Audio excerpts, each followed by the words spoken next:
پھر ناظرین یہ ابھی تک کنفرم ہو چکی ہے، لگ بھگ یہ خبر کنفرم ہو رہی ہے کہ جو ٹی ٹی پی چیف ہے نور ولی مسعود، یہ جناب ایک لینڈ کروزر کے اندر کابل کے اندر یہ گھوم رہا تھا بندہ، اور جہاں پر اسے ٹارگٹ کیا گیا تو پاکستان ایک لمبے عرصے سے ناظرین جو یہ کلیم کر رہا ہے کہ ایک بین الاقوامی ڈیزیگنیٹڈ بندہ ٹی ٹی پی کا سربراہ، اسے ایک سیف ہیون پرووائڈ کی گئی ہے افغانستان کے اندر، اور افغان گورنمنٹ اسے باقاعدہ سے سپورٹ کر رہی ہے۔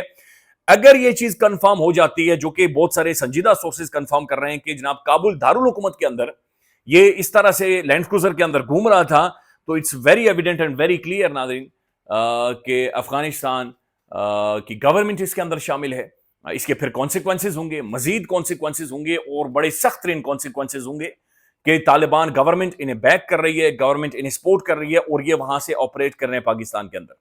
It's a very serious development, یہ بہت بڑی خبر ہے اس وقت کی کہ جناب جو ہائی اپ سے ٹی ٹی پی کے انہیں مکمل طور پر ایلیمینیٹ کر دیا گیا ہے، اور یہ بھی کنفرم ہو گیا ہے لگ بھگ کہ افغانستان کی جو سوئل ہے، اور خاص طور پر جو کابل ہے افغانستان کا دارالحکومت ہے، وہاں پر افغان گورنمنٹ جو انڈین پراکسیز کو بیک کر کے پاکستان کے اندر دہشت گردی کروا رہی ہے۔ It's a very sad news, لیکن یہ ابھی تک یہ چیز کنفرم ہو رہی ہے کہ وہاں پر اسٹرائک کی گئی اور ایلیمینیٹ کر دیا گیا ہے۔ اب ظاہر ہے اس کی ناظرین بہت ساری چیزیں کھل کر سامنے آئیں گی اگلے چند گھنٹوں میں، لیکن کل جب پاکستان کے فوجی جوانوں کو شہید کیا گیا تھا تو ظاہر ہے ناظرین یہ تو ایک ریڈ لائن ہے بہت سارے حوالوں سے، یعنی پاکستان کی سوورینٹی یعنی ہم دیکھیں کمزور تو ہیں نہیں، اور دائرہ افغانستان ہمارا پڑوسی ملک ہے، somehow we need to accommodate, لیکن یہ نہیں ہو سکتا کہ بالکل یعنی گھر کے اندر گھس کر گردن ہی دبوچ لے اور پھر بھی ہم لوگ خاموش رہیں، یہ تو نہیں ہوگا۔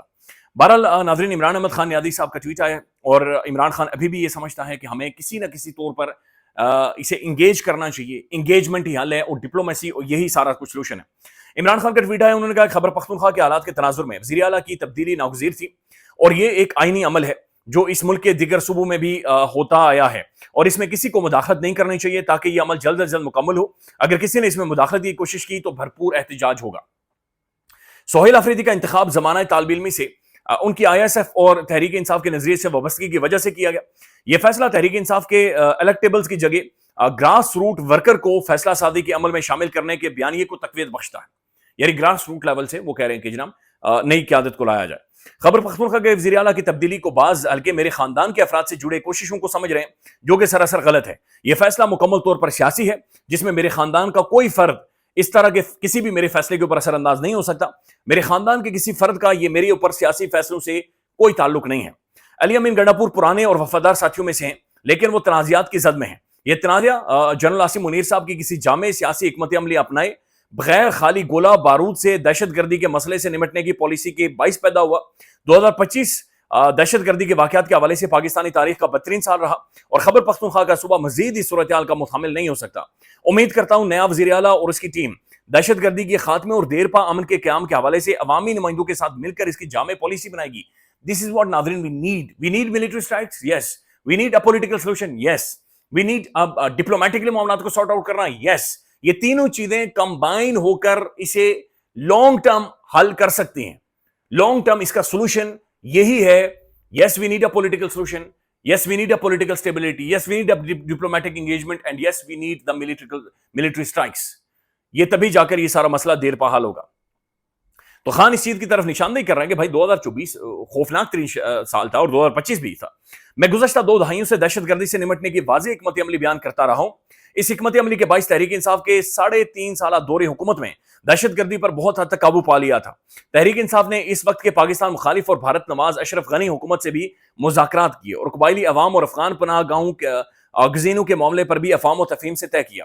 2021 میں اس وقت کے فوجی قیادت نے ہتھیار پھینکنے والے دہشت گردوں کو واپس بسانے کا منصوبہ پیش کیا تھا، مگر اس منصوبے کو خیبر پختونخوا اور قبائلی علاقوں کے ہمارے منتخب نمائندوں نے مسترد کر دیا تھا۔ اس منصوبے پر ہمارے یہ کہا جاتا ہے کہ جناب خان نے یہ منصوبہ پیش کیا تھا کہ انہیں واپس لایا جائے۔ خان کہہ رہے ہیں کہ میں نے نہیں، دوسری طرف سے ہوا تھا، ہمارے دور میں عمل نہیں کیا گیا۔ لیکن اب حقائق کے برعکس تحریک انصاف کی حکومت پر پورے اسرار جھوٹا الزام لگایا جا رہا ہے کہ ملک میں دہشت گردی اس دور میں بسائے گئے دہشت گردوں کی وجہ سے پیدا ہوئی ہے۔ قوم کو بتایا جائے کہ کون سے دہشت گرد کب، کہاں اور کیسے بسائے گئے ہیں۔ This need to be investigated, کہ کیا پی ٹی آئی انہیں لے کر آئی تھی یا پھر کوئی اور انہیں لے کر آیا تھا، یہ انویسٹیگیٹ ہونا چاہیے۔ کبھی یہ کہا جاتا ہے کہ پاکستان میں دہشت گردی کی ذمہ دار افغان حکومت ہے، جس کی تائید سے افغانستان میں بسنے والے دہشت گرد پاکستان میں کارروائیاں کرتے ہیں، اور کبھی کہا جاتا ہے کہ دہشت گردی دہائیوں سے پاکستان میں بسنے والے افغان مہاجرین کی وجہ سے ہے. یہ دونوں باتیں ہی غلط ہیں کیونکہ لاکھوں افغان مہاجرین کو بے عزت اور رسوا کر کے نکالنے کے باوجود دہشت گردی بڑھتی جا رہی ہے. یہ متضاد بیانات ہیں. دہشت گردی سے نمٹنے کے حوالے سے میرا موقف ہمیشہ سے یہ دو ٹوک رہا ہے. تاریخ بھی گواہ ہے کہ دہشت گردی کے خلاف اگر باقاعدہ سیاسی بصیرت اور حکمت عملی کے بجائے صرف طاقت کا استعمال کیا جائے تو ناکامی ہی مقدر بنتی ہے. ملٹری آپریشن کے نتیجے میں ہونے والا کولیٹرل ڈیمیج عوام کو انتقاماً ہتھیار اٹھانے پر مجبور کرتا ہے اور یوں یہ سلسلہ بد سے بدتر ہوتا جاتا ہے.